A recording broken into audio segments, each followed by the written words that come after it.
For join our free courses எங்கள் இலவச படிப்புகளில் சேர contact 7871461001. WhatsApp only. Send your name and details. WhatsApp மட்டும். உங்கள் பெயர் மற்றும் விவரங்களை அனுப்பவும். பொது மற்றும் தனியார் துறைகளில் பெண்கள் எதிர்கொள்ளும் பிரச்சினைகளை தேசிய மகளிர் ஆணையம் திட்டமிட்டு சமாளிக்க முடியுமா? உங்கள் பதிலுக்கு ஆதரவாக காரணங்களை கொடுங்கள். தேசிய மகளிர் ஆணையம் national commission for women (NCW) பொது மற்றும் தனியார் துறைகளில் பெண்கள் எதிர்கொள்ளும் பிரச்சினைகளை திட்டமிட்டு சமாளிக்க முடியுமா என்ற கேள்விக்கான பதில் ஓரளவிற்கு முடியும், ஆனால் முழுமையான தீர்வு என்பது அதன் அதிகார வரம்பிற்கு உட்பட்டது. இதற்கான காரணங்களை சாதகமாகவும் உள்ள சவால்களாகவும் லிமிட்டேஷன்ஸ் பிரித்து தேர்வு நோக்கில் கீழே விவாதிப்போம். பிரச்சினைகளைச் சமாளிக்கும் திறன்கள் ஆர்கியூமெண்ட்ஸ் இன் ஃபேவர். தேசிய மகளிர் ஆணையம் 1990ஆம் ஆண்டு சட்டத்தின் கீழ் உருவாக்கப்பட்ட ஒரு சட்டப்பூர்வ அமைப்பு, ஸ்டாச்சுட்டரி பாடி. பின்வரும் வழிகளில் இது பொது மற்றும் தனியார் துறை பிரச்சினைகளை கையாள்கிறது. தாமாக முன்வந்து விசாரித்தல் சுவோ மோட்டோ காக்னிசன்ஸ். ஊடகங்களில் வரும் செய்திகள் அல்லது புகார்களின் அடிப்படையில் பொதுத்துறை அல்லது தனியார் நிறுவனங்களில் பெண்களுக்கு இழைக்கப்படும் அநீதிகள் குறித்து ஆணையத்தால் தாமாகவே முன்வந்து விசாரணை நடத்த முடியும். மணிப்பூர் விவகாரம், சந்தேஷ்காளி விவகாரம்.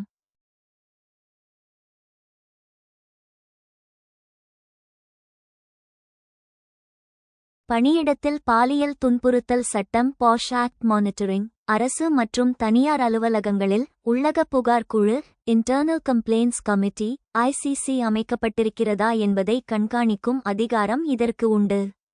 தனியார் நிறுவனங்கள் இதில் தவறிழைத்தால் ஆணையம் தலையிட முடியும். உரிமையியல் நீதிமன்ற அதிகாரம் சிவில் கோர்ட் பவர்ஸ். ஒரு தனியார் நிறுவனத்தின் தலைவரையோ அல்லது அரசு அதிகாரியையோ நேரில் ஆஜராகச் சொல்லி சம்மன் அனுப்பவும் ஆவணங்களை கோரவும் இதற்கு அதிகாரம் உள்ளது. இது நிறுவனங்களுக்கு ஒரு பயத்தை ஏற்படுத்துகிறது.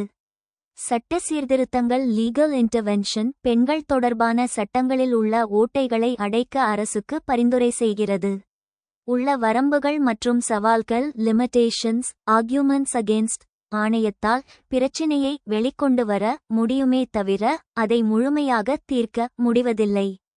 அதற்கான காரணங்கள்: பரிந்துரைக்கும் அதிகாரம் மட்டுமே. Advisory nature. ஆணையம் ஒரு விசாரணையை நடத்தி குற்றவாளி மீது நடவடிக்கை எடுக்கச் சொல்லி அரசுக்கோ அல்லது துறைக்கோ பரிந்துரை ரெக்கமெண்டேஷன் மட்டுமே செய்ய முடியும். அதைச் செயல்படுத்தியே ஆக வேண்டும் என்ற கட்டாயம் அரசுக்கு இல்லை. தண்டனை வழங்கும் அதிகாரம் இல்லை. No penal power. இது ஒரு நீதிமன்றம் அல்ல. குற்றம் செய்தவருக்கு தண்டனை வழங்கவோ அபராதம் விதிக்கவோ ஆணையத்திற்கு அதிகாரம் இல்லை. நிதியாதாரம் ஃபைனான்ஷியல் டிபெண்டன்ஸ். தனது செயல்பாடுகளுக்கு மத்திய அரசைச் சார்ந்திருப்பதால் சில நேரங்களில் அரசியல் தலையீடுகள் அல்லது நிதி பற்றாக்குறை அதன் செயல்பாட்டை முடக்கலாம்.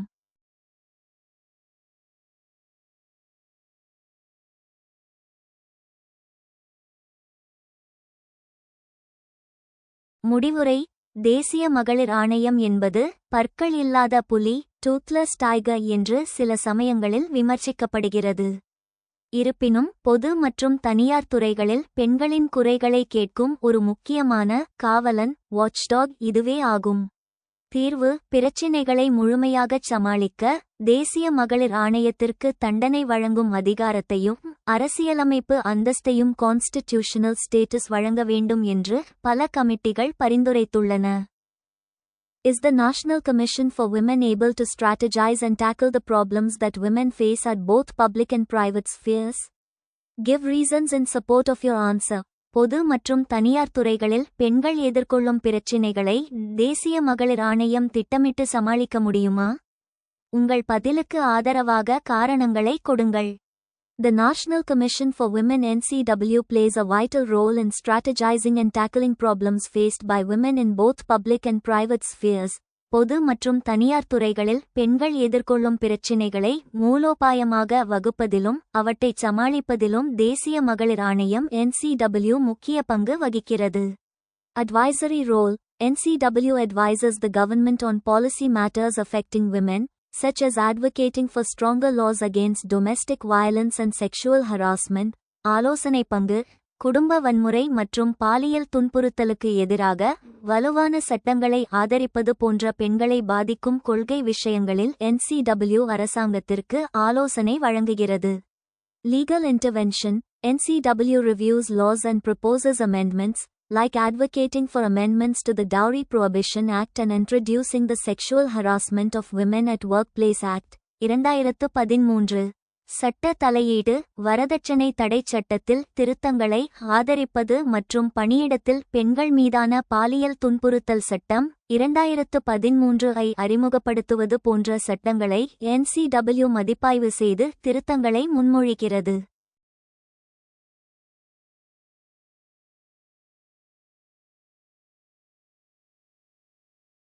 Awareness programs. NCW conducts awareness programs across India, like Saksham for women, empowerment through skill development, and Mahila Suraksha for enhancing women, safety. விழிப்புணர்வு திட்டங்கள். திறன் மேம்பாடு மூலம் பெண்கள் அதிகாரமளிப்பதற்காக சக்ஷம் மற்றும் பெண்களின் பாதுகாப்பை மேம்படுத்துவதற்காக மகிளா சுரக்ஷா போன்ற விழிப்புணர்வு திட்டங்களை NCW இந்தியா முழுவதும் நடத்துகிறது. Grievance redressal. NCW has launched initiatives like SheBox, online complaint management system for cases of sexual harassment, and Parivarik Mahila Lok Adalat for speedy disposal of cases. குறை தீர்க்கும் திட்டம். பாலியல் துன்புறுத்தல் வழக்குகளுக்கான ஷீபாக்ஸ் ஆன்லைன் புகார் மேலாண்மை அமைப்பு மற்றும் வழக்குகளை விரைவாக தீர்ப்பதற்காக பரிவாரிக் மகிழா லோக் அதாலத் போன்ற முயற்சிகளை NCW தொடங்கியுள்ளது. Research and studies. NCW conducts studies to understand and highlight issues faced by women, providing data to shape policies and initiatives. ஆராய்ச்சி மற்றும் ஆய்வுகள். பெண்கள் எதிர்கொள்ளும் பிரச்சினைகளை புரிந்துகொண்டு முன்னிலைப்படுத்த NCW ஆய்வுகளை நடத்துகிறது, கொள்கைகள் மற்றும் முன்முயற்சிகளை வடிவமைக்க தரவுகளை வழங்குகிறது. Outcomes விளைவுகள். Increased women representation. Initiatives supporting women reservation in local governance have resulted in increased female representation within Panchayati Raj institutions. அதிகரித்த பெண் பிரதிநிதித்துவம். உள்ளூர் நிர்வாகத்தில் பெண்கள் இடஒதுக்கீட்டை ஆதரிக்கும் NCW-வின் முயற்சிகள் பஞ்சாயத்து ராஜ் நிறுவனங்களில் பெண் பிரதிநிதித்துவத்தை அதிகரிக்க வழிவகுத்தன. Empowering women. Programs have enabled women to access justice, legal aid, and support services, empowering them to rebuild their lives. பெண்களை மேம்படுத்துதல். NCW-வின் திட்டங்கள் பெண்கள் நீதி, சட்ட உதவி மற்றும் ஆதரவு சேவைகளை அணுகவும் அவர்களின் வாழ்க்கையை மீண்டும் கட்டியெழுப்பவும் அதிகாரம் அளிக்கவும் உதவியுள்ளன. Promoting social justice. NCW advocates for inclusiveness, focusing on marginalized women, including those from scheduled castes and scheduled tribes. சமூக நீதியை ஊக்குவித்தல். NCW-க்கு உள்ளடக்கிய தன்மைக்கான ஆதரவாளர்கள் பட்டியல் சாதிகள் மற்றும் பட்டியல் பழங்குடியினர் உட்பட ஓரங்கட்டப்பட்ட பெண்கள் மீது கவனம் செலுத்துகிறார்கள்.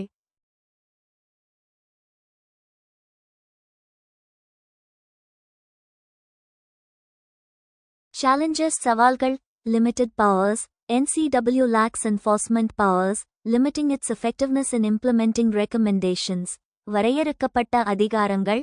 NCW-க்கு அமலாக்க அதிகாரங்கள் இல்லை, பரிந்துரைகளை செயல்படுத்துவதில் அதன் செயல்திறனை கட்டுப்படுத்துகிறது. Funding and resources.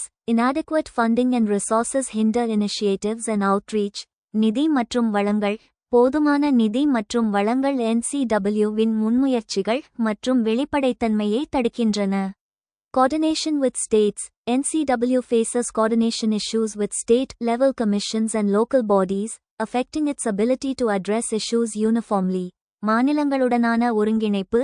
NCW மாநில அளவிலான ஆணையங்கள் மற்றும் உள்ளூர் அமைப்புகளுடன் ஒருங்கிணைப்பு சிக்கல்களை எதிர்கொள்கிறது, இது பிரச்சினைகளை சீராக தீர்க்கும் திறனை பாதிக்கிறது. To improve மேம்படுத்த. Empowerment with statutory powers. Granting more statutory powers and autonomy to NCW can enhance its effectiveness. சட்டரீதியான அதிகாரங்களுடன் அதிகாரமளித்தல். NCW-க்கு அதிக சட்டப்பூர்வ அதிகாரங்கள் மற்றும் சுயாட்சியை வழங்குவது அதன் செயல்திறனை மேம்படுத்தும். Increased funding. Allocating more resources and funding can expand programs and initiatives. அதிகரித்த நிதி. அதிக வளங்களையும் நிதியையும் ஒதுக்குவது NCW-இன் திட்டங்கள் மற்றும் முன்முயற்சிகளை விரிவுபடுத்தும். Better coordination. Strengthening coordination between NCW and state commissions, as well as with NGOs and other stakeholders, can ensure a unified approach to women's issues. சிறந்த ஒருங்கிணைப்பு. NCW மற்றும் மாநில ஆணையங்களுக்கிடையில், அதேபோல் மோஆக்கள் மற்றும் பிற பங்குதாரர்களுடனும் ஒருங்கிணைப்பை வலுப்படுத்துவது, பெண்கள் பிரச்சினைகளுக்கு ஒருங்கிணைந்த அணுகுமுறையை உறுதி செய்யும்.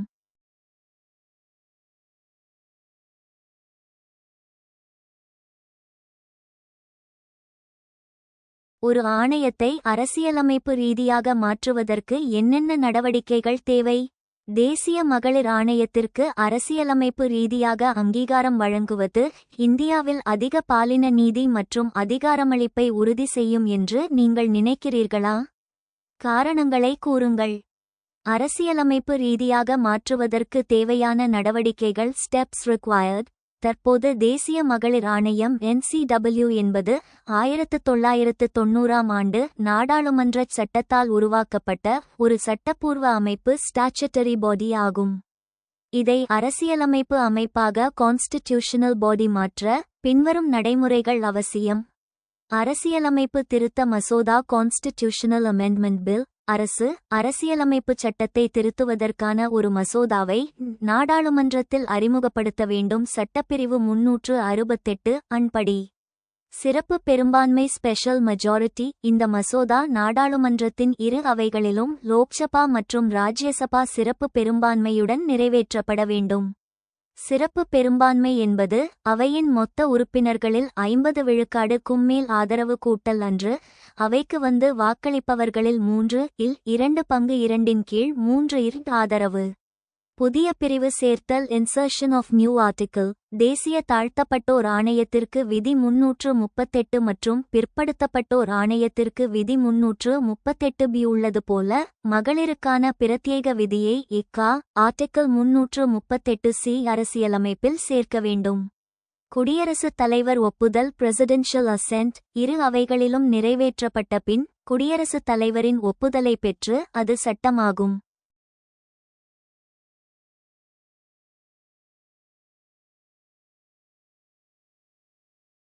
பழைய சட்டத்தை நீக்குதல். 1990ஆம் ஆண்டு இயற்றப்பட்ட தேசிய மகளிர் ஆணையச் சட்டம் நீக்கப்பட்டு புதிய அரசியலமைப்பு விதியின் கீழ் அதிகாரங்கள் மாற்றப்படும். இது அதிக பாலின நீதியை உறுதி செய்யுமா? Critical analysis. எனது கருத்து, தேசிய மகளிர் ஆணையத்திற்கு அரசியலமைப்பு அந்தஸ்து வழங்குவது கண்டிப்பாக பாலின நீதியை வலுப்படுத்தும், ஆனால் அது மட்டுமே முழுமையான தீர்வாக அமையாது. இதற்கு ஆதரவான காரணங்களையும் உள்ள சவால்களையும் கீழே காண்போம். ஏன் இது அவசியம்? ஆதரவான காரணங்கள். சுயாதீனமான செயல்பாடு, கிரேட்டர் ஆட்டோனமி.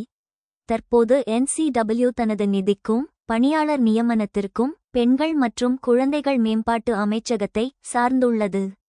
அரசியலமைப்பு அந்தஸ்து கிடைத்தால் அது மத்திய அரசின் கட்டுப்பாட்டில் இருந்து விடுபட்டு தேர்தல் ஆணையம் அல்லது UPSC போல சுதந்திரமாகச் செயல்பட முடியும். பொறுப்புக்கூறல் அதிகரிக்கும். Increased accountability. தற்போது NCW சமர்ப்பிக்கும் அறிக்கைகளை நாடாளுமன்றத்தில் விவாதிக்க வேண்டிய கட்டாயம் அரசுக்கு இல்லை. அரசியலமைப்பு அந்தஸ்து பெற்றால் ஆணையத்தின் அறிக்கையை குடியரசுத் தலைவர் நாடாளுமன்றத்தில் சமர்ப்பிப்பார். அரசு என்ன நடவடிக்கை எடுத்தது என்பதற்கான நடவடிக்கை அறிக்கையை ஆக்ஷன் டேக்கன் ரிப்போர்ட் சமர்ப்பிப்பது கட்டாயமாக்கப்படும். இது அரசை பதில் சொல்ல வைக்கும். அதிகார பலம். Enhanced powers. NCSC மற்றும் NCST போன்று பெண்களின் உரிமைகள் மீறப்படும்போது சிவில் நீதிமன்றத்திற்கு இணையான முழுமையான அதிகாரத்தை அரசியலமைப்பே வழங்கும். இதை சாதாரண சட்டங்களால் எளிதில் மாற்ற முடியாது.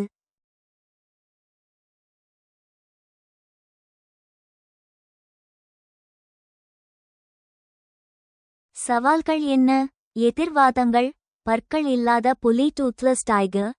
ஏற்கனவே அரசியலமைப்பு அந்தஸ்து பெற்றுள்ள தாழ்த்தப்பட்டோர் NCSC மற்றும் பழங்குடியினர் NCST ஆணையங்களுக்கே குற்றவாளிகளுக்கு தண்டனை வழங்கும் அதிகாரம், பீனல் பவர் இல்லை. NCW-வை அரசியலமைப்பு அமைப்பாக மாற்றினாலும் அதற்கு தண்டனை வழங்கும் அதிகாரத்தை வழங்காவிட்டால் அதுவும் ஒரு பரிந்துரைக்கும் அமைப்பாகவே அட்வைசரி பாடி தொடரும். நியமனங்களில் அரசியல். ஆணையத்தின் தலைவர் மற்றும் உறுப்பினர்கள் நியமனம் அரசியல் ரீதியாகவே நடைபெறும் என்றால் அதன் நடுநிலைத்தன்மை கேள்விக்குறியாகும். முடிவுரை கன்க்ளூஷன். தேசிய மகளிர் ஆணையத்திற்கு அரசியலமைப்பு அந்தஸ்து வழங்குவது இந்திய பெண்களுக்கு கிடைக்கும் ஒரு கேடயம், ஷீல்ட் போன்றது. இது ஆணையத்தின் கௌரவத்தையும் அதிகாரத்தையும் உயர்த்தும். இருப்பினும் உண்மையான பாலின நீதியை நிலைநாட்ட அந்தஸ்து மாற்றத்துடன் சேர்த்து குற்றவாளிகளுக்கு தண்டனை அளிக்கும் அதிகாரத்தையும் நியமனங்களில் வெளிப்படைத்தன்மையையும் உறுதி செய்வது அவசியம். Which steps are required for constitutionalization of a commission? Do you think imparting constitutionality to the National Commission for Women would ensure greater gender justice and empowerment in India? Give reasons. ஒரு ஆணையத்தை அரசியலமைப்பு ரீதியாக மாற்றுவதற்கு என்னென்ன நடவடிக்கைகள் தேவை? தேசிய மகளிர் ஆணையத்திற்கு அரசியலமைப்பு ரீதியாக அங்கீகாரம் வழங்குவது இந்தியாவில் அதிக பாலின நீதி மற்றும் அதிகாரமளிப்பை உறுதி செய்யும் என்று நீங்கள் நினைக்கிறீர்களா? காரணங்களை கூறுங்கள். To constitutionalize a commission like the National Commission for Women NCW in India, several steps are required. இந்தியாவில் தேசிய மகளிர் ஆணையம் NCW போன்ற ஒரு ஆணையத்தை அரசியலமைப்பு சட்டமாக்க பல படிகள் தேவைப்படுகின்றன.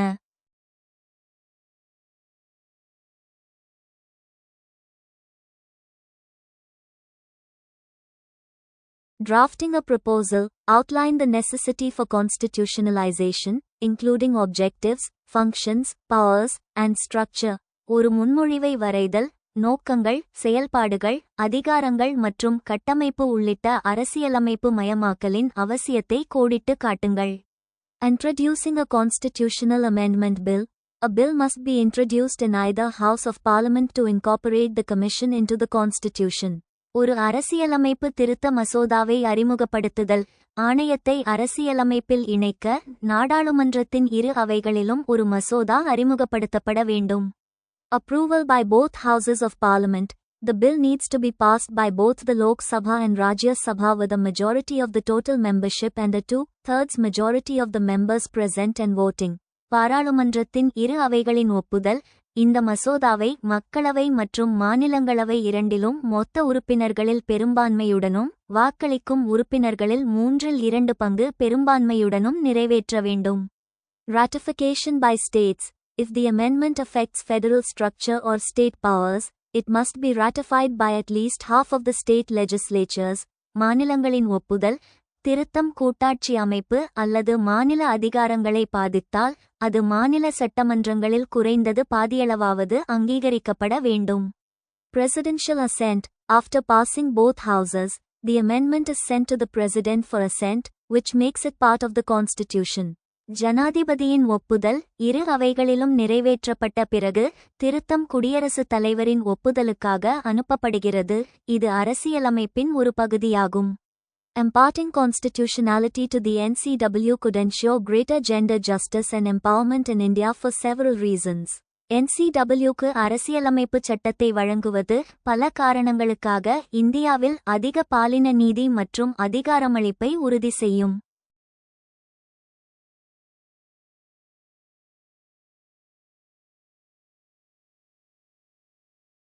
Enhanced authority and credibility. Constitutional status would lead to greater credibility and authority for the NCW, enabling it to influence policy and ensure accountability more effectively. மேம்படுத்தப்பட்ட அதிகாரம் மற்றும் நம்பகத்தன்மை. அரசியலமைப்பு அந்தஸ்து NCWக்கு அதிக நம்பகத்தன்மை மற்றும் அதிகாரத்திற்கு வழிவகுக்கும். இது கொள்கையை பாதிக்கவும் பொறுப்புக்கூறலை மிகவும் திறம்பட உறுதிப்படுத்தவும் உதவும். Autonomy and independence. The NCW would gain greater autonomy from government influence, allowing it to operate impartially and make decisions without fear of reprisal. சுயாட்சி மற்றும் சுதந்திரம். NCW அரசாங்க செல்வாக்கிலிருந்து அதிக சுயாட்சியை பெறும். இது பாரபட்சமின்றி செயல்படவும் பழிவாங்கலுக்கு அஞ்சாமல் முடிவுகளை எடுக்கவும் அனுமதிக்கும். Legal protection and enforceability. The decisions and recommendations would carry greater legal weight, facilitating enforcement and accountability for violations. சட்ட பாதுகாப்பு மற்றும் அமலாக்கம். NCWவின் முடிவுகள் மற்றும் பரிந்துரைகள் அதிக சட்ட எடையை கொண்டிருக்கும். மீறல்களுக்கான அமலாக்கம் மற்றும் பொறுப்புணர்வை எளிதாக்கும். Increased resources and capacity. constitutional bodies typically receive more funding, enabling the NCW to address gender issues more effectively. வளர்ச்சியடைந்த வளங்கள் மற்றும் திறன் அரசியலமைப்பு அமைப்புகள் பொதுவாக அதிக நிதியை பெறுகின்றன, இது NCW பாலின பிரச்சினைகளை மிகவும் திறம்பட தீர்க்க உதவுகிறது. Greater public trust. Constitutionalization can enhance public trust in the impartiality and effectiveness, making it a permanent institution with a clear mandate to protect women's rights. அதிகமான பொது நம்பிக்கை. அரசியலமைப்பு சட்டம் NCW-வின் பாரபட்சமற்ற தன்மை மற்றும் செயல்திறன் மீதான பொதுமக்களின் நம்பிக்கையை அதிகரிக்க முடியும், மேலும் பெண்களின் உரிமைகளை பாதுகாப்பதற்கான தெளிவான ஆணையை கொண்ட ஒரு நிரந்தர நிறுவனமாக மாற்றுகிறது. However, constitutionalizing the NCW alone may not be sufficient to ensure greater gender justice and empowerment. Effective implementation of constitutional provisions, political will, public awareness, and coordination with other government bodies are also crucial. இருப்பினும், அரசியலமைப்பு சட்டமாக்குவது மட்டும் அதிக பாலின நீதி மற்றும் அதிகாரமளிப்பை உறுதி செய்ய போதுமானதாக இருக்காது. அரசியலமைப்பு விதிகளை திறம்பட செயல்படுத்துதல், அரசியல் விருப்பம், பொது விழிப்புணர்வு மற்றும் பிற அரசு அமைப்புகளுடன் ஒருங்கிணைப்பு ஆகியவை மிக முக்கியமானவை.